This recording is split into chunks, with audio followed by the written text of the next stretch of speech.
ঢাকার তুরাগ কিংবা বুড়িগঙ্গা অথবা ঢাকার বাইরে ছোট ছোট নদী, দেশের বিভিন্ন নদীপথে ভাসছে মরদেহ। দেশের খরস্রোতা নদীগুলো যেন রীতিমতো মরদেহের ডাম্পিং জোন। বিশেষ করে সাম্প্রতিক সময়ে তুরাগে উদ্ধার হওয়া কয়েকটি মরদেহ এই আলোচনায় নতুন মাত্রা যোগ করেছে। পরিসংখ্যানের পাতা উল্টালে গা শিউরে ওঠে।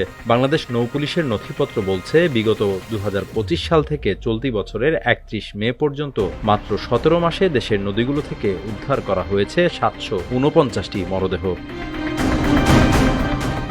এর মধ্যে অন্তত ৮০টি ঘটনা ছিল ঠান্ডা মাথার হত্যাকাণ্ড, যেখানে অপরাধের প্রমাণ মুছতে লাশ গুমের উদ্দেশ্যে ফেলা হয়েছিল নদীতে। পুলিশ ৫৫ জনের পরিচয় মেলাতে পারলেও বাকি ২৫টি শরীর শেষ পর্যন্ত দাফন করা হয়েছে পরিচয়হীন বেওয়ারিশ হিসেবে। অন্যদিকে নদীপথে অপমৃত্যুর শিকার হয়েছেন আরও ৫০৩ জন।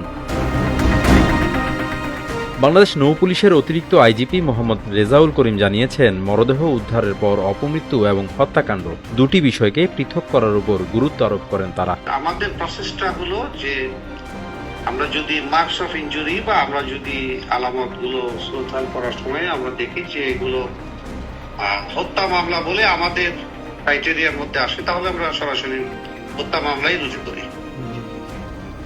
বাকিগুলোতে আমরা অপমৃত্যু মামলা রুজু করি এবং তখন তদন্ত করে চেষ্টা করি উদ্ধার।